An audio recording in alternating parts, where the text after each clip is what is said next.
Mas não pode babar no papo. কিরে ভাই, আমি কেন যে এই গান দিয়ে ভিডিওটা শুরু করলাম আমি নিজেও বুঝতেছি না। হ্যালো গাইজ, কি অবস্থা সবাই? তোমরা আশা করি সকালে ভালো আছো অ্যান্ড আমিও ভালো আছি and welcome back to my YouTube channel. সকলকে স্বাগতম জানাচ্ছি। তো আজকে কিন্তু আমি রোজা ছিলাম। রোজার দিনে আমি কেন এরকম একটা ইন্ট্রো দিলাম আমি নিজেও বুঝতে পারতেছি না। তো রোজা থেকে একটু ঘোরাফেরা করলাম, চাস্তে ভাইয়ের সাথে আসলাম নদীর পাড়ে, দেখলাম অনেকদিন আসি না, নিজেকে অ্যাস্থেটিক প্রমাণ করার জন্য ভিডিওটা নেওয়া। না, আমি তো অ্যাস্থেটিক আছি।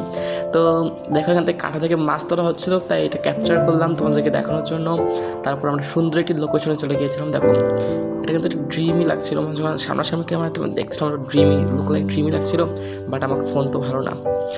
তো দেখো, তারপর আমার চাস্তো ভাই বললো এখানে সুন্দর একটা জায়গা আছে যেখানে কিন্তু মানে নদীর ভিতরে পুকুর টাইপসের একটা জিনিস, সেখানে যাওয়ার জন্য কিন্তু আমার ওয়েটের জন্য আমি তো খুব চিকুন আর খুবই স্লিম আমার বডি, তাই আমি কাদার মধ্যে ডেবে যাচ্ছিলাম।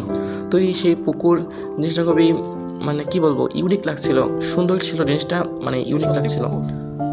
আমি তো ফার্স্ট টাইম এত লং ভিডিওতে ভয়েস কমেন্ট করছি, তেমন একটা প্রবলেম হচ্ছে গাইস। তো দেখো, এখান থেকে মেইন পানি যেখানে ভরাট হচ্ছিল আর লুক লাইক পুকুরের মতো দেখাচ্ছিল। এর থেকে একটা অ্যাস্থেটিক ক্লিপ নেওয়ার চেষ্টা করেছিলাম। আমার কাছে মেবি এটা ভালোই অ্যাস্থেটিক দেখাচ্ছে, কার কাছে কী মনে হবে, কিছু কিছু আমার কাছে ছাপড়িও মনে হতে পারে। তো দেখো, যেহেতু প্রায় বিকেলের সময় গিয়েছিলাম, তাই হাঁসগুলো পানি থেকে উঠে বাসার দিকে রওনা দিচ্ছিল।